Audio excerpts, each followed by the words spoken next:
Hi everyone, this is Gary Wilson, and welcome to tonight's live weekly Q&A and group support webinar for the Investor Agent Training Program.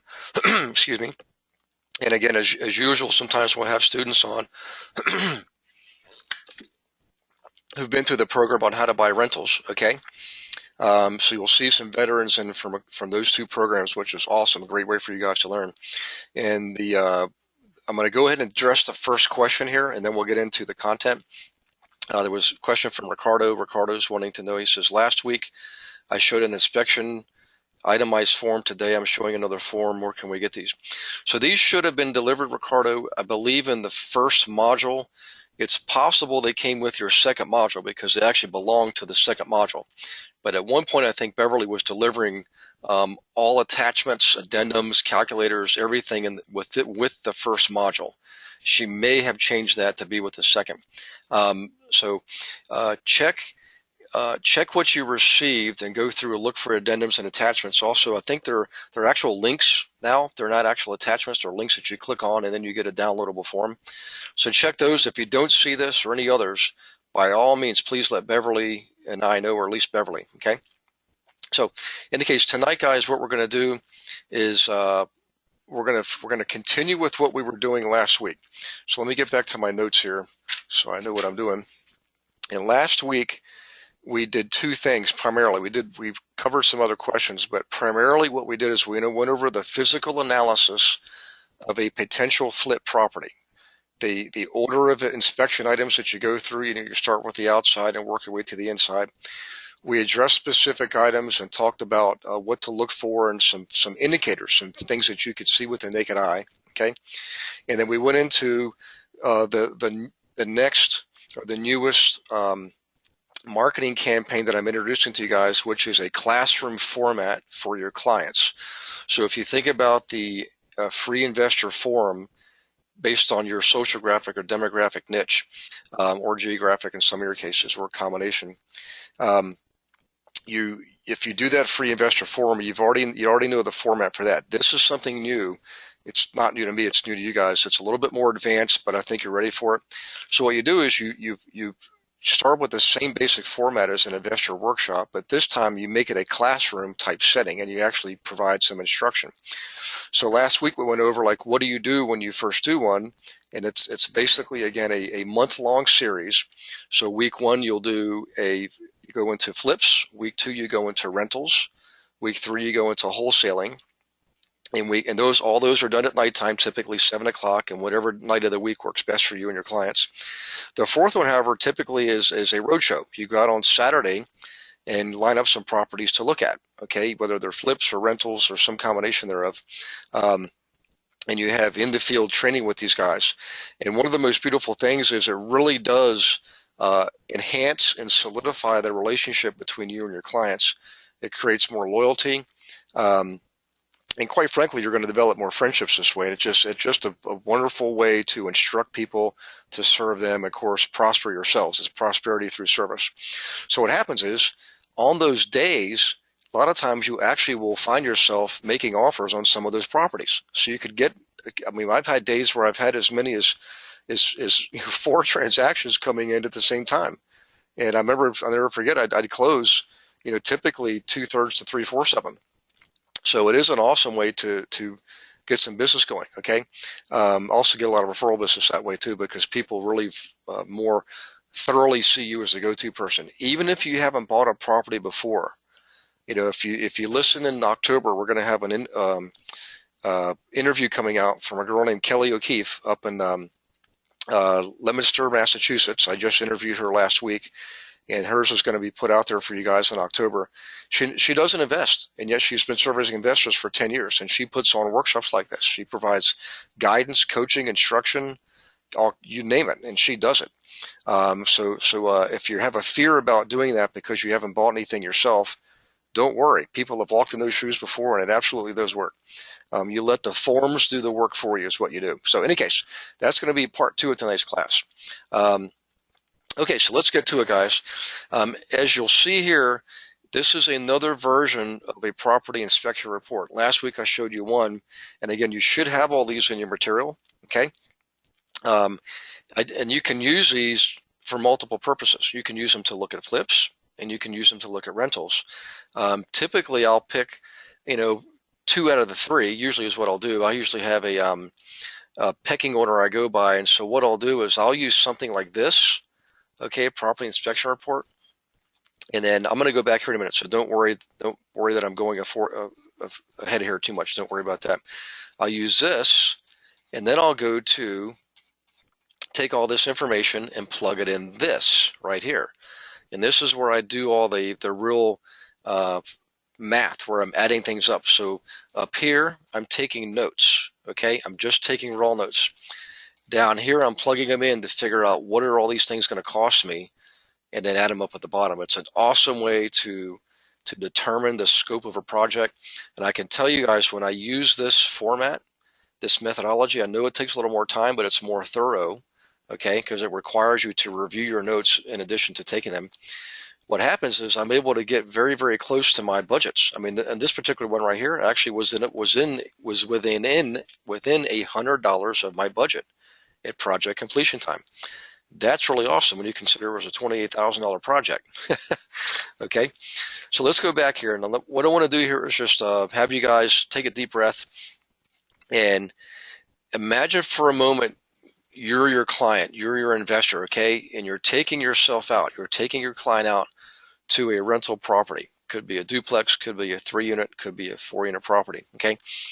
We always start at the top by identifying the property. Obviously, that makes sense. You know, property address, owner's name if you have it. You know, you typically won't get this information unless it's off the MLS, and then you can get it directly sometimes, okay?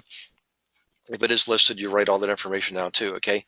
If you can get information on loans, you want to write that down too if you can. And insurance. A lot of times what I used to do, guys, is I would try to keep the same insurer on the property. It's a new policy because it's a new owner, but they already know the property, they're already insured. A lot of times I can figure out what the current premium is and see if I can keep that same premium, save myself some money, okay? So you get that stuff first before you ever go out and look at the property. You go out there, you know what you're going to look at. You're looking at your final 6 properties, for example. So each time you pull up to a house, you fill this stuff in. If you pull up, and the reason you want to wait till you get to the house is if you pull up to the house, only to find out that it's something disastrous has happened between the time you did the financial analysis on your computer looking at pictures and being physically at the property, don't fill anything out. Just drive right on by, because if you see a tree falling on a house, don't just move on, okay? However, if it looks like you know what you anticipated based on the pictures you saw, and your financial analysis told you should be there, by all means continue. All of these fees here, a lot of them you're just simply not going to have on rentals. You're never going to, I shouldn't say never.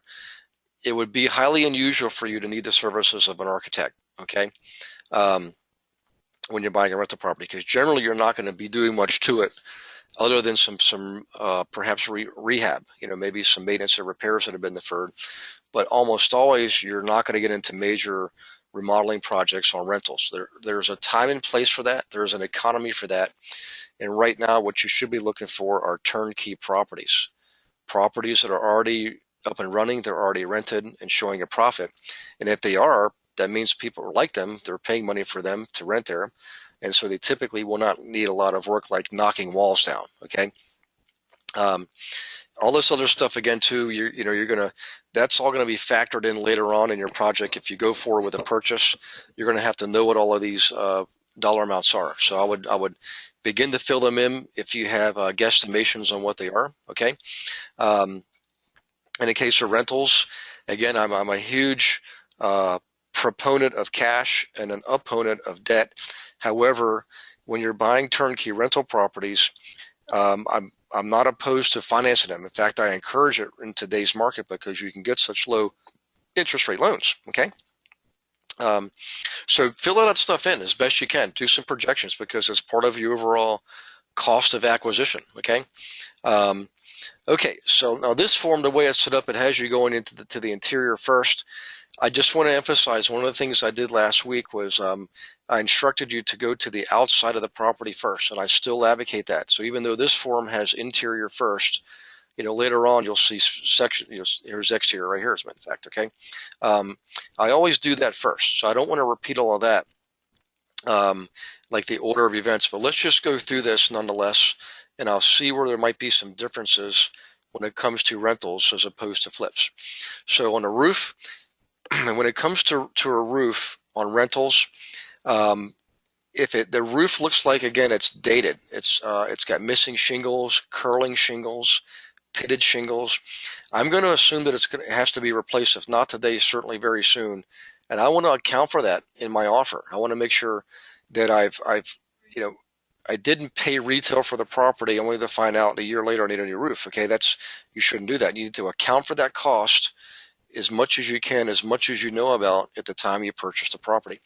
So on a garage, now here's where there might be a difference between flips and rentals. On a flip, if the garage door is somewhat dated, I will probably replace the door on a flip. However, on a garage, I'm going to actually probably keep the door. I might paint it, replace some hardware, and try to keep that door if I can, especially if it's really functional. All right. Chimney, I generally do not like fireplaces and rentals. I will buy properties that have fireplaces, but what I'll do is I will actually block off the access to the fireplace. So in other words, I will frame it in, maybe put something decorative there, because that can spell bad news on rental properties. It's one thing for you to have a fireplace in your own home that you live in, okay, and you can maintain it, and you're burning the right kind of wood and that type of thing. But it's just an open invitation for trouble on rentals, because tenants could throw anything in there. Pressure treated 2x4s, evergreen trees, which you should never burn in a fireplace, and I've seen it happen. Also, it could be a no-no with insurance. If you show them, insurance companies, that you've blocked the chimney or blocked the fireplace, you can keep your rates lower, okay? The yard, here's another difference here. On rental properties, I'm not so much concerned about flowers, definitely not flowers, and only somewhat on shrubbery, okay? I do want my rental properties to look nice, but I'm not going to be spending a lot of money making it look like the same type of property in a neighborhood where I would live, or in a neighborhood where I would be flipping properties, okay? On rentals, I just want a neat yard where the grass is cut, okay? And some shrubbery, just some basic mulch and shrubbery, nothing fancy, nothing expensive, just enough to make it look decent, okay? This is important here on properties, and this is going to ruffle some feathers here, but the way the laws have been in the last generation, and this includes Canada and US, I would always purchase rental properties in areas where I could have public water and public sewer. Long before I would ever purchase a rental property, they had a well water system. Now, I know up in Canada, for example, you guys know I spent a lot of time up there for good reason. Canada has 30 million people compared to 300 million in the U.S. So what that means is they also have a lot more land mass. So once you get outside of Toronto and some of the other major cities like Ottawa and Montreal and Quebec, even some of the smaller cities like London, Hamilton, Kitchener, you don't have to drive too far until you're into rural areas. Okay, so you've got a lot of people up there still on well systems, right? Now they're further out. So I would opt to purchase rental properties closer into town and anywhere in the US and Canada, so I don't have to have a well system. I just wouldn't do it, guys. I would not buy a property for rentals that had a well or septic system, okay? Sprinkler systems, I definitely don't want that aggravation on rentals. I know it might seem like it's a great way to keep your yard green, but I can tell you, you'll end up spending time and money on that doesn't generate more revenue for you. So here's the key thing to consider now that I've mentioned it. Everything you do on rentals needs to somehow or another be aligned with either profit, generating some extra money on income, or expenses, saving money on expenses, okay? All right, driveway. What I'm looking for on driveways is on rentals, I don't need it to be brand new. I just need it to be serviceable, okay? I will make repairs on driveways, because putting it in your driveway can be quite expensive, but making a repair can be a fraction of the cost. You might have to replace a section of a slab or one whole slab. On a driveway, a 10 by 10 slab, could be $1,000, $2,000. It just depends on where you are in North America. but I want it to be decent. I'm just not going to spend a lot of money on it. Same thing with walkways. Now, the difference with walkways is this. If you have a walkway in front of your property, you're responsible for maintaining it on almost every jurisdiction across North America. So if you have broken or cracked slabs, those could be considered safety hazards. In fact, if you had an inspection, and it used to be if there was a 1-inch gap, they would make you correct it, and a 1-inch gap between slabs, for example. Now it's a ½ inch, and it may even be slimmer than that. But a ½ inch difference between two different slabs, you've got to take care of that. Okay. Porches, again, I'm looking for safe, clean, reliable, and up to code. I don't need, you know, you know, like on patios, for example, I don't need earthstone or slate, any of that type of stuff. I just need good, solid, pressure-treated lumber, okay, that's in good repair. This is on rentals. Fences, here's my feeling on fences. I don't like fences, okay? If I buy a rental property and it has a fence that's in decent repair, I'll keep it there. But as soon as it needs to be maintained, I'm going to tear it out, okay? I can't ever think of a situation where I actually kept a fence that needed repaired. It just wasn't worth it, okay? So again, as soon as it needs to be worked on, take a fence out. It's just it could be an eyesore. It could be a maintenance nightmare, all right? Steps, however, are very, very important. I'm assuming this is, we're talking here about exterior steps because we're talking about the exterior of a property. You always want your steps to be up to code. The riser, which is the vertical height between steps, and of course the tread, which is the step itself that you actually step on, the depth of that needs to be up to code, okay? Also, if you have wooden steps, you need to watch out for gaps between the steps if they're open space steps. You can do that on decking in the back, for example, but in the front, you might want to fill in those gaps with spacers, okay? You have to check with your local municipality, but most people are wanting that right now. Also, handrails, it doesn't mention it here. Wherever I have 3 or more steps, I'm always going to have handrails. In fact, that's the new code. It came out a little more than 10 years ago, okay? Used to be 4 steps, now it's 3 steps. Always have a handrail, safe, clean, reliable, up to code on steps. Pool and pool equipment. Now, I know that in Florida and other southern states, Texas, California, Arizona, even Georgia and the Louisiana, all the southern states, New Mexico, Arizona, you name it, Mississippi, Alabama, a lot of people have pools. In fact, in Southern California and Florida, almost everybody has pools. A majority of properties in parts of Florida, 2/3 or more, have pools. Okay, so what I'm going to say is going to ruffle the feathers of those who are in Florida. But I don't like pools of rental properties, okay? It's a liability, a huge risk for liability. It's going to drive your insurance costs up, not just as a homeowner, but also that when they know it's a rental property, your insurance rates go up, okay? So now if you're at a large complex, of course, a pool is a huge selling point when you're renting property, when you're renting out units, okay? But on single family homes, duplexes, 3 units, 4 units, boy, I don't like pools at all, guys.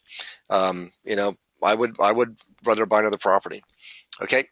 Lighting and light fixtures exterior, you're definitely looking for low maintenance. Okay. You don't want cheap equipment. You just want basic equipment that is low maintenance. Okay. And I like those long-term bulbs. I use the long-term bulbs now almost everywhere I go. So let me do this. Let me take a quick breath here and check with questions. Okay. We got one from Emily. Hi, Emily.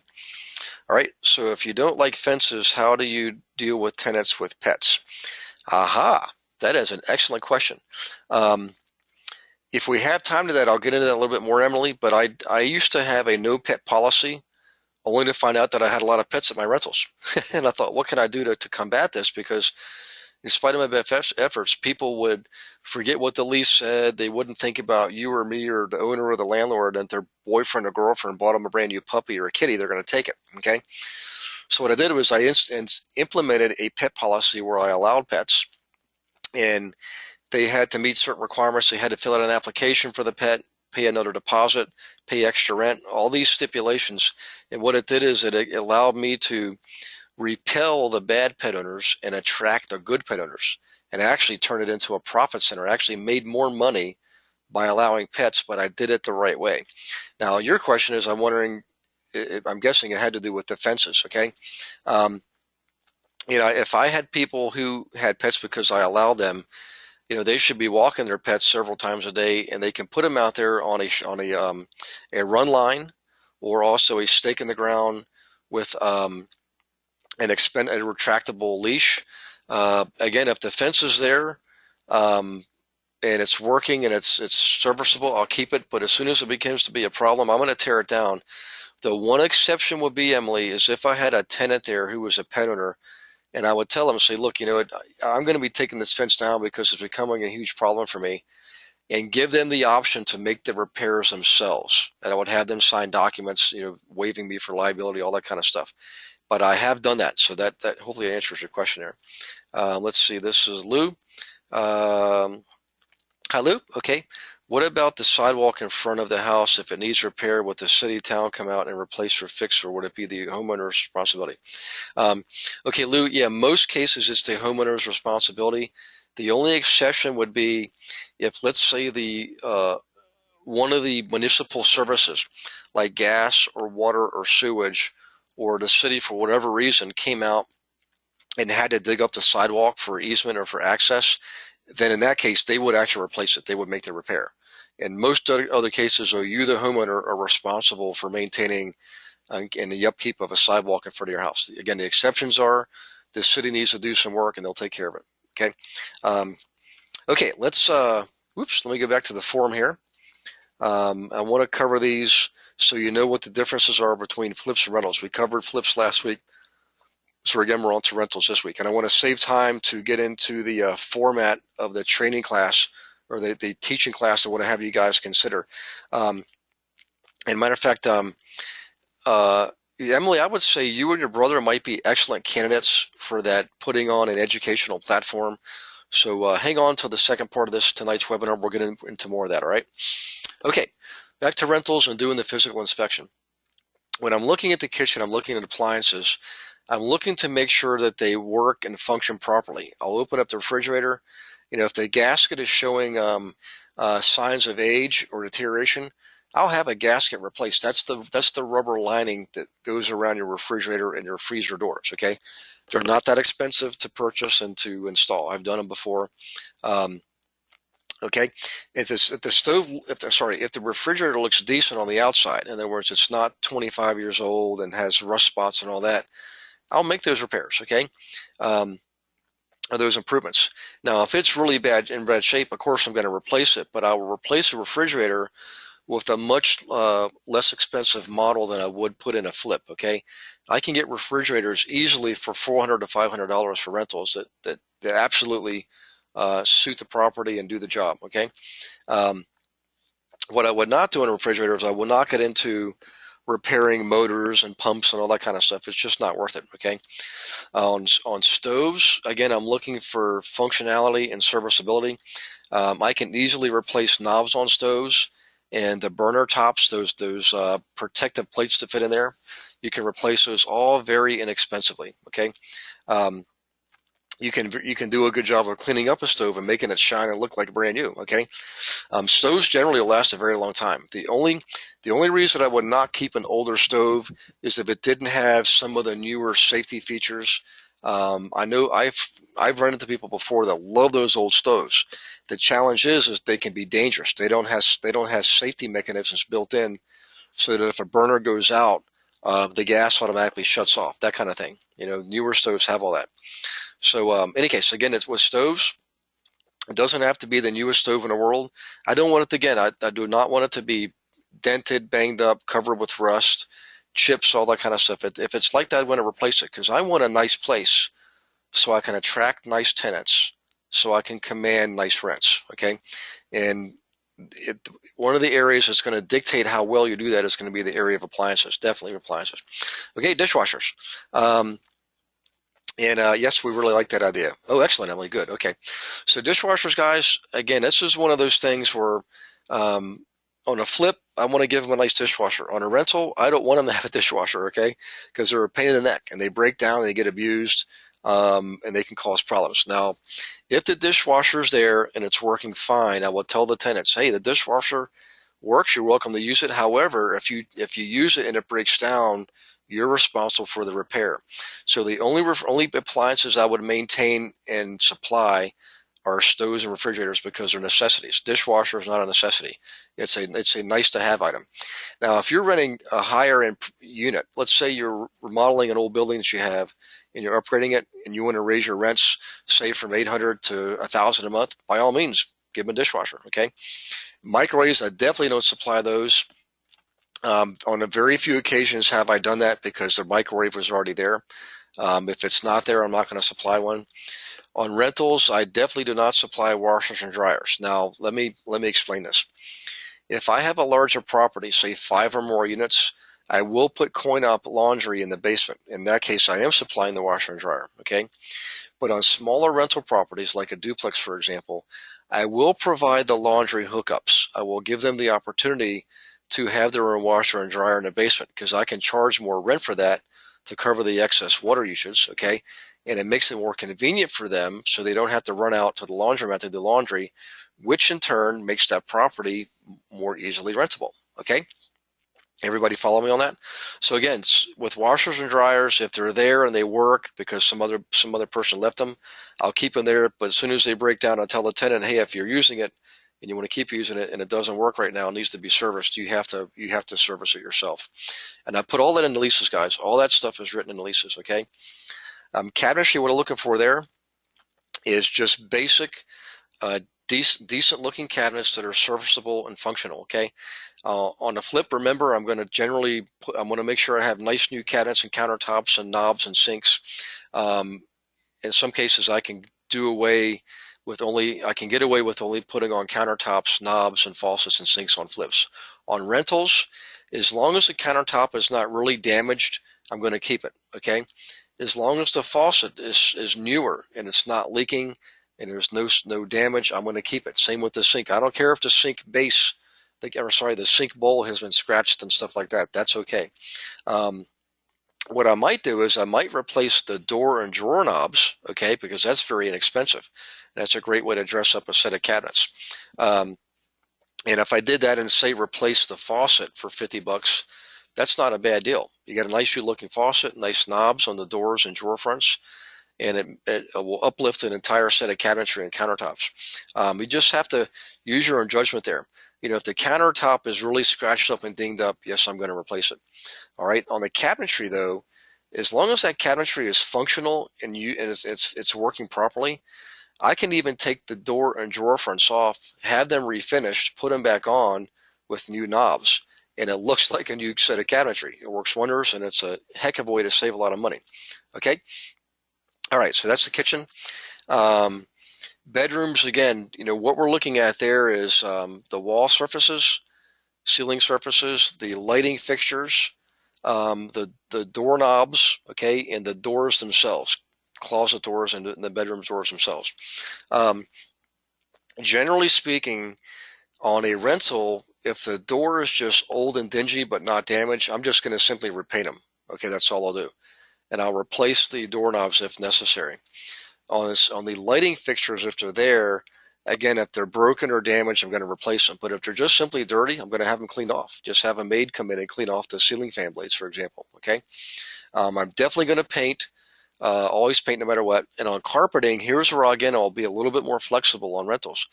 If the carpeting is not new and yet it's not damaged and I can clean it, I'm going to clean the carpet on rentals. Okay. And try to keep it a few more years, as long as it's decent. Okay, it doesn't have to be brand new; it just has to be decent. You can't have giant stains on carpet because if you do, you're gonna repel the good tenants and not attract the ones you want. I've seen miracle jobs done on carpets with a combination of steam cleaning and scrubbing. Okay, so you definitely can keep carpets there a little bit longer. All right, let's see here. Now, what they didn't show here. Looks like we're missing the bathroom. I didn't see bathroom here. Maybe I missed it. Maybe we'll see it down the road here. Hang on one second. First, let's do this. I want to look at. Okay, heat and water heaters. Okay. Um, I thought we saw that down here. Yeah, there's plumbing here. Okay, I'm sorry I'm jumping around. Hang on one second here. Heating system, electrical, plumbing. Let's talk about the water heater first. Let's go there. Okay, water heater. Um, Again, when I'm looking at water heaters, as I'm looking at the bottom and the top rim, and I'm looking for signs of rust and corrosion, calcification, oxidation, all that type of thing. And if I see that, I'm going to assume it's going to need to be replaced in the near future. Okay. And if I look at the stamp on the water heater and if it says it's a 15-year-old water heater and it only has a 6-year warranty, I'm going to go ahead and replace the thing. All right. So that's one area where I really don't I don't I treat it the same way I treat flips on water heaters. Okay. Um, Boilers really don't see that much anymore. I know we see them up north, particularly like Ohio, Pennsylvania, New York, even up in New England and out in the Indiana. We see some boilers, but elsewhere in the country, they're really not that common anymore. Um, what I'm looking for there, by the way, on a boiler is a heating system, for those of you who don't know. It pumps water through a radiator system, and it's a very old type system. However, people still use them. At the boiler itself, the side panels are bowing out. What that means sometimes is the reservoir has been breached, and you've got a defective boiler and needs to be replaced, and it could be a lot of money, a couple $1,000. Okay. Um, Air conditioning, I generally, depending on where you're in the country, if you're in the really deep southern states, yes, you're going to have to supply air conditioning. Okay, in your rentals. Out in California, not so much. I know a lot of people out there, a lot of properties that don't have air conditioning, central AC. You can provide window units if you want. In fact, in my one big apartment complex, I do supply window AC units. Okay. Um, okay. Let's just talk about more contemporary heating systems, forced air, HVAC. Okay, forced air heating systems. What I'm looking for there is, again, I want to make sure that it looks like it's in decent repair, and I want to check the age of it, and I want to, if it's an occupied unit, obviously I can check to see that it's functioning properly. I'm also going to pull the front panel off and look at the filter. All right. If that filter looks like it hasn't been changed in 10 years, that means the furnace has probably been neglected. All right. Because anybody who services a furnace always changes the filter. It's one of the number one culprits for causing damage to furnace for forced air heating systems. Um, so again, if I believe that thing's going to need to be replaced in the next couple of years, I'm going to work it in my budget and assume it needs to be replaced. Electrical systems, I'm looking for, again, breaker panels. I don't want to see those old glass fuse, those screw-in fuses. If I just want to see panels. That's all I want to see on my rental properties anymore. I used to buy those old properties and replace the panels. You can do that, but the costs have gone up. And now when you replace a panel, in most parts of North America, they also require you to replace the service line and the meter at the same time, all at the same time. All right. Plumbing again, I'm looking for copper, not the old stainless steel, not the old lead pipes, of course, by any means. If you got lead pipes, you've definitely got to replace them, right? I'm looking for copper or the new PEX systems. That's the real heavy duty, dense plastic. I like seeing that. That's on water supply systems. On the wastewater systems, I like to see the ABS wasteline systems. No copper sewer lines, no terracotta tile, none of that stuff at all. Just avoid it. Okay. So in any case, let's see here. I think that is about it. This gets into mortgages and liens. We're not going to cover that right now. And then you get into where you total everything up there. But you know what's interesting? Something happened to our bathroom section here. Unless I missed it, and I don't recall seeing it. So we have must be a part missing on this form. I don't know why it's not here. Oh wait, here's bathrooms. I'm sorry. Bingo. Bathroom 1 and bathroom 2. All right, on bathrooms. When I'm looking at a bathroom, I'm looking for serviceability and functionality, okay? And just decency in the way of appearance. What I don't want to see is an old sink where the hot and cold water come out of different spigots. That's a huge nuisance. And most tenants today don't want to see that. They want to see water coming out of one spigot, one faucet. You might have 2 different knobs, one for hot, one for cold, but water comes out of one faucet. Same thing in a tub. You want to see new modern diverters and shower tub kits. Um, if the tub and the shower enclosure are decent and I can recaulk them, I'm going to generally do that. I'm going to recaulk them and keep them. If, however, the surrounds are cracked or damaged, I'm going to absolutely replace it. Okay. On the toilet, again, you're looking for safety and up to code. The toilet needs to be a modern toilet, not the old jalopy that takes 5 gallons to flush. You're looking for a new modern toilet that you can flush with about 1.8 gallons. All right. Um, if it's wobbly, you want to check, grab it and try to shake it. If it's wobbly, it may need a new flange, or perhaps just a wax ring and needs to be rebolted. Those are simple repairs. In the sink, I'm going to look underneath, run the faucet, make sure it drains properly, doesn't back up, and look and make sure it has shut-off valves underneath there. Okay, that's the kind of stuff I'm looking for in a bathroom. And again, the wall and ceiling surfaces need to be repainted. And on the flooring, I'm generally going to put tile down. If it has a vinyl sheet flooring and it's in really good shape, I'll keep it. But if it's not, I'm going to replace it with tile. That even on a rental, that's what I'll do. Okay. Reason I put more money on flooring and rentals on the kitchens and bathrooms is I want it to be really damage proof as much as possible. Okay. All right. We just spent a lot of time on the physical analysis of a rental, so we got enough time to do the part B of this webinar tonight. But before I do, let me go into the questions here and see what I've got. Okay, let's see here. We talked about Lou's question. Here's another one from Dwayne. Hi, Dwayne. Okay, quick question. RE, potential future repairs. Can an investor purchase a home warranty for a property in which they will not be residing? You absolutely can, Dwayne. And in fact, I've done this a number of times. When I sold rental properties, I had a home warranty in place at the time of the sale. Okay, and I've even encouraged clients to do the same thing because it's a great selling feature. So when you have a home warranty, home warranty on a property, a rental property, you have to read the fine print. Read the contract. Don't just read the brochure they're going to give you, Dwayne. Read the contract first before you sign it. Make sure you understand what's covered and what's not covered. Home warranty companies can be very particular about what they'll cover. If they can say that something has been abused or neglected, they in a lot of cases won't cover it, Dwayne. If it's just normal wear and tear, then they will cover something. But a lot of times they're gonna come out and say, look, this was abused, therefore we're not going to cover it. So you need to make sure your tenants are keeping up with the place and keeping it clean and not abusing your appliances, for example. But great way to get a little hedge your liability on expenses when it comes to maintaining a property. I've gone both ways with it myself personally. I've used them in certain cases and not used them in others. But absolutely good question. And the answer is yes. Okay. Yes. Okay. We're talking about repairs. All right. Okay. This is Dwayne again. Don't a vast majority of home buyers simply hire a home inspector? Yeah, that's a good question, Dwayne.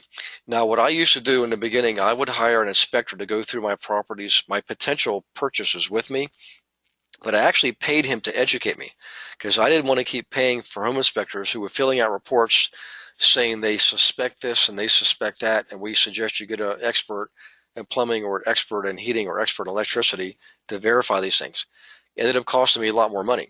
So I asked him, I said, well, what are the key things I'm looking at for each component of a property, each system in a property? And I learned that, okay? And then we learned over the years that a lot of investors also don't want to get a home inspection. They don't want to pay the money for it because they're comfortable looking at it, and they always err on the side of caution. If they look at a furnace and it looks like a jalopy, they're going to assume it's got to be replaced. Same thing with a water tank. Again, they can easily look at an electrical panel and see if it has new breakers versus the old glass fuses. And you go through literally with you can buy a tester, for example, on electrical, and plug into all your outlets and see if it has reverse polarity or make sure it's grounded. You can do all kinds of stuff yourself that only takes a few minutes and avoid the cost of an inspector. Now, having said that, I don't want to have people out there thinking, hey, I don't need a home inspector.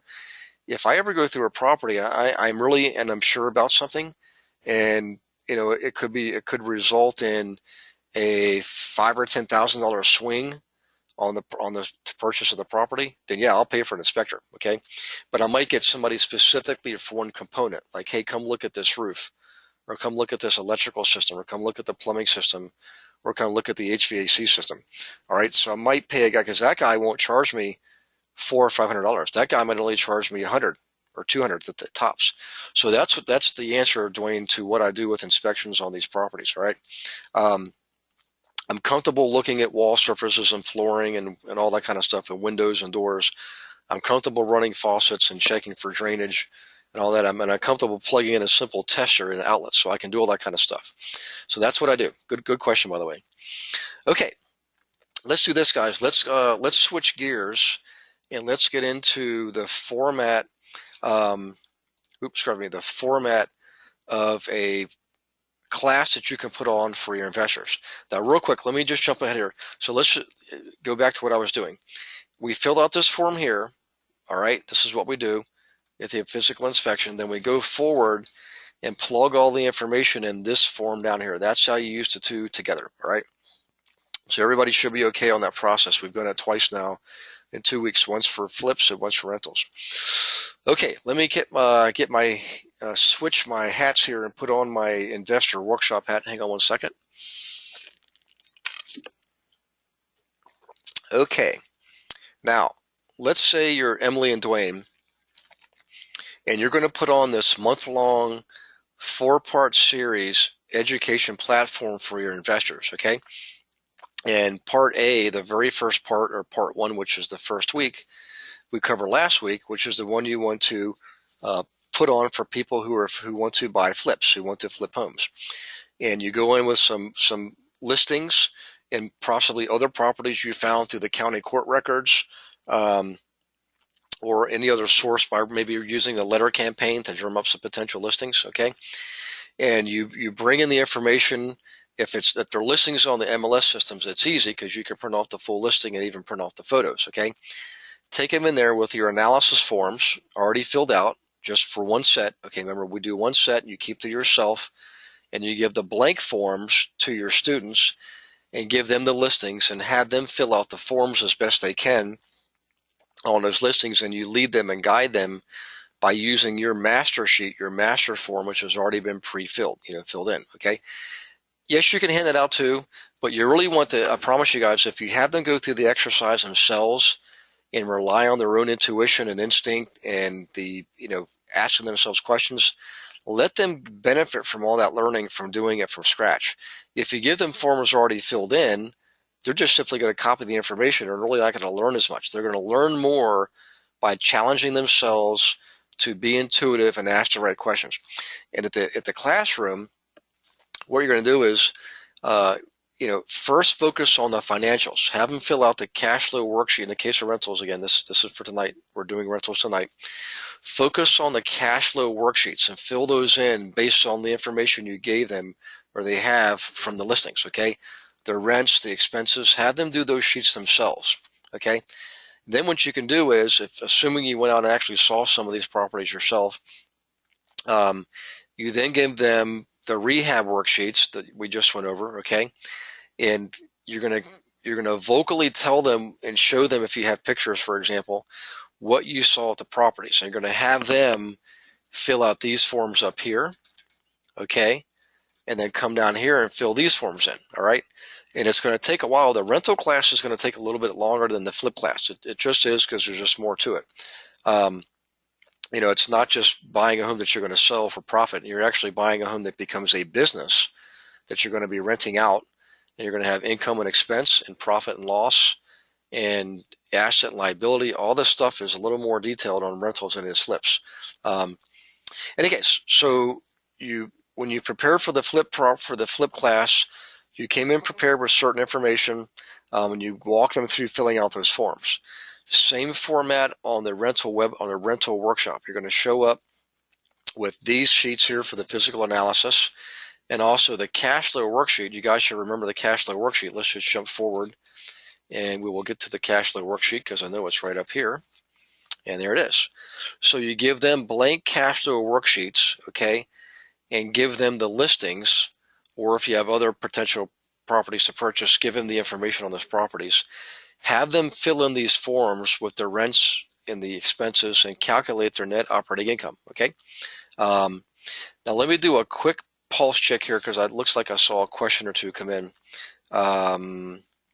Let's see, this is Michael. Hi, Michael, how you doing? Michael O'Keefe. All right, I have been looking at Meetup, and there are many real estate investment meetings in this area.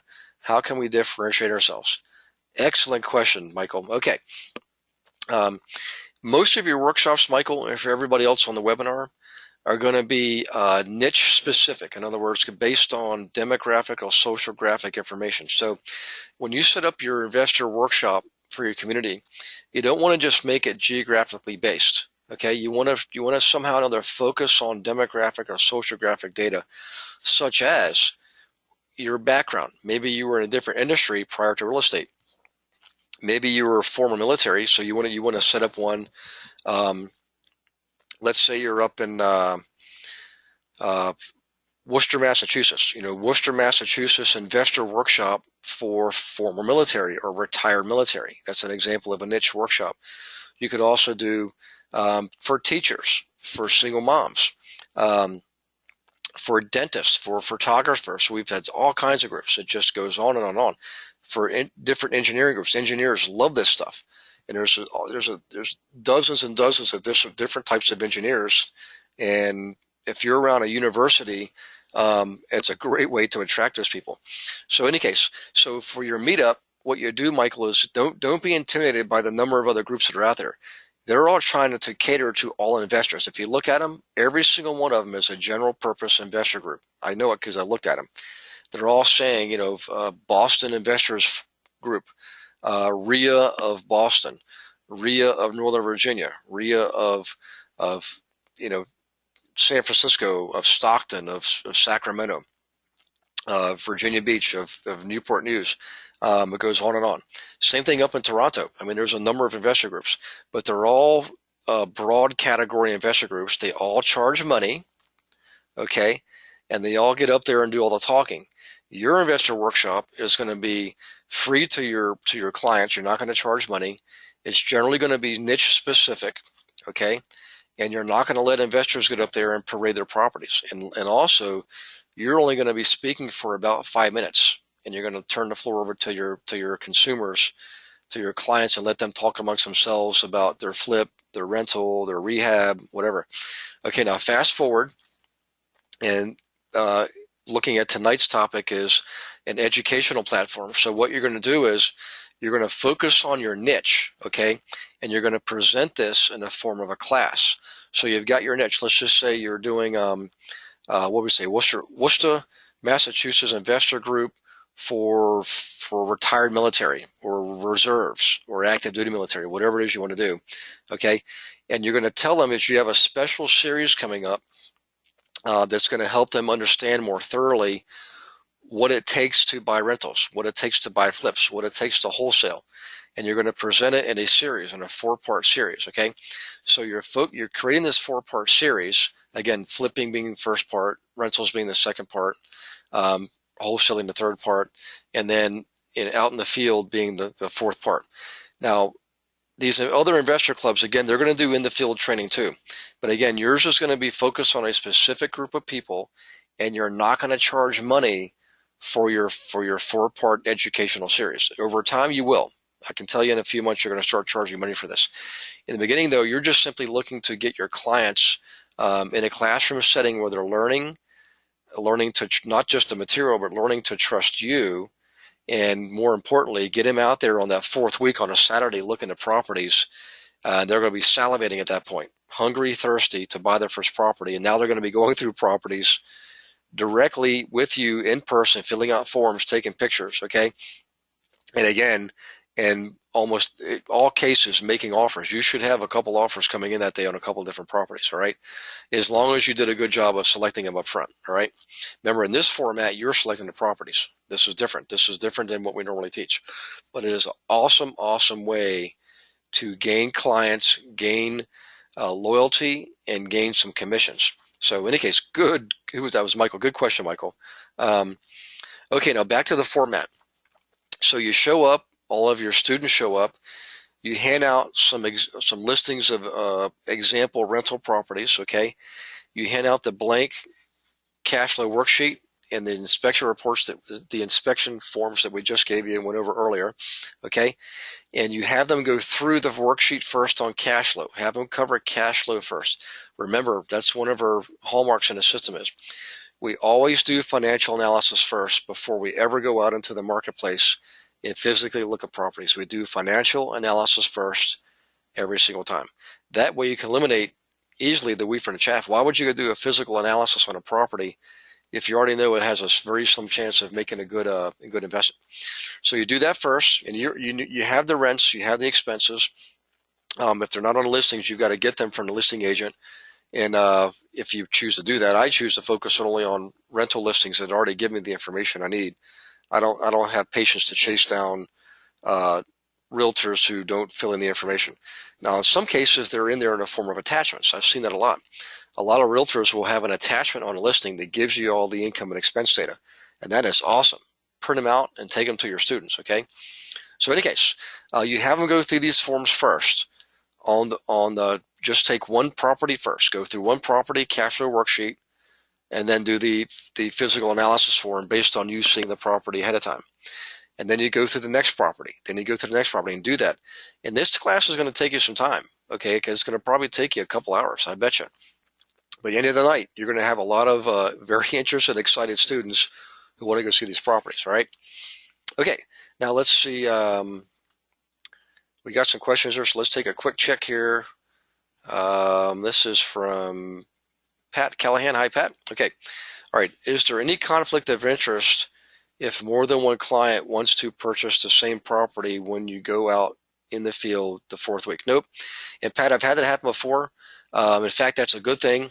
You're creating a sense of urgency. You're creating competition. You're creating almost like an auction environment. Okay.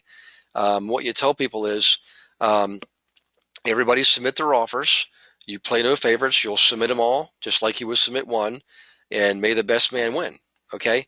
And you might have to go through a round or two of negotiating, but remember, your goal is to sell the property. You're really not so concerned about which student buys the property, just as long as one of them buys it. Okay, you want one of your students getting this property. Okay, let's see. This is Margaret. Hi, Margaret. How you doing? Long time no see. Actually, it's been just a couple of weeks. And by the way, thank you, Margaret, for setting up the Facebook page for the Massachusetts Investor Agent Mastermind. By the way, I want to check up on some of the students at that mastermind we had a few weeks ago, and see if they've started their taking care of their takeaway. Okay, so Margaret's question: in this area, maybe 1 in 20 actually fill in the expenses or even the rents. So Margaret, what I would do is check in and see if they have attachments on those properties. If they don't, email them and say, look, you're prepared to write an offer on this property. However, you need to see income and expense data, because the reality is you're going to be potentially presenting this property to a number of students who are doing analysis on the properties and may eventually make an offer. So you're not blowing smoke. You know, you're trying to save you and your clients time, and also make sure this agent provides information now and not later, because they need to provide the information. If you actually go through with an offer, the lender's going to want to see the information. Everybody's going to want to see this information, all right? And I hate to see that. I know that's frustrating, Margaret, and I've seen it before a lot myself too. I actually was able to change the culture in 1 or 2 MLS areas, because when I put listings out there, I put all the data, all the income, all the expense, and what started happening was I started selling all the properties, because all the investors were coming to me and buying my listings because I gave them all the information. They thanked me for it.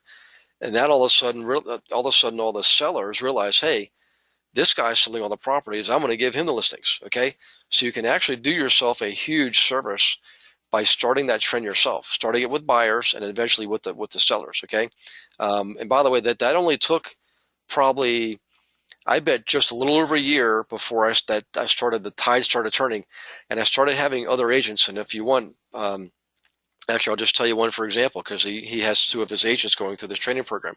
His name is Dustin Knopf. And Dustin Knopf paid me a huge compliment one time, not only because he sent 2 of his agents through my training program, But I noticed that his listings started looking like my listings, and he said, Gary, I hope you don't mind. I started copying your methodology, and I said, in fact, I'm not offended. I'm pleased because I wish other agents would do the same thing, and I'm flattered that you copied my methodology. So if you guys are on the webinar tonight and you're one of Dustin's agents, make sure you tell him I mentioned him in this webinar. Okay, he's an excellent realtor. He's an investor realtor.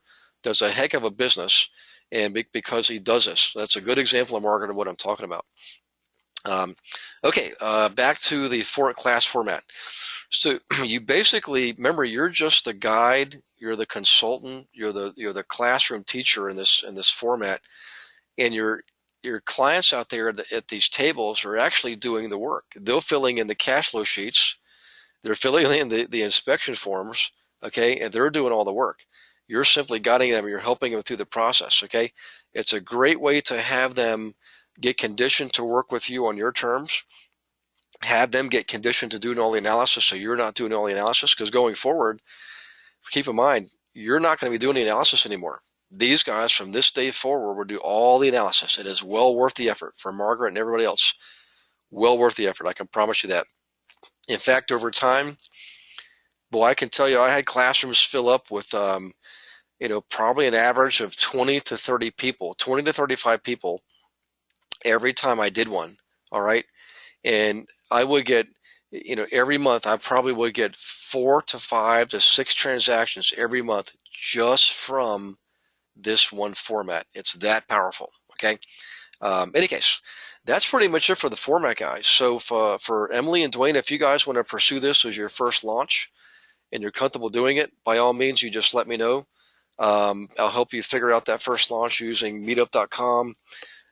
Making sure you got all your ducks in a row as far as preparing. And don't be surprised with your turnout. We've had people do this and had 20 people show up at their very first one. 20 people, guys. Okay, that is awesome. All right. Okay. That was it tonight for me, guys. We're exactly 8:04, so this may be one of those rare occasions where we kept it to an hour. But again, if you got questions, guys, get them out there. If not tonight, please put them in an email to me so I can follow up. And Lou, by the way, I owe you a phone call, Lou. So Lou, I'm going to call you tomorrow. I have a 2-hour drive up to Northern Virginia and back at the end of the day. I'm staying with my mom this week, hoping to care for her and everybody here in this house. So I'm back in the rural mountains of Virginia, and until Saturday when I drive up to London, Ontario. So in any case, I'll be here for the week. Going to watch a UVA football game Friday night. They play Boise State, a big-time college out in Idaho, of course. And have a great time with my folks and my brother. And then Saturday, it's back on the road. So in any case, yeah, wahoo! Thanks, Dwayne. So Lou, if it's okay, can I call you tomorrow, say between like 9 and 11, or in the afternoon between, say, 3 and 5? If you could let me know that in a text message, that would be wonderful. So, all right, guys, I hope you have a wonderful night and an awesome week. Remember, successful people take action, guys. I can't emphasize that enough. Just figure out what your very next best thing to do is for tomorrow. I know it's late tonight, but what can you do tomorrow? One thing, okay, to propel yourself forward and help you achieve the objectives you want to achieve. All right? All right, guys, hope you have a wonderful night, and God bless you all, and we'll see you next week. Again, next Tuesday night, actually. Okay, bye-bye.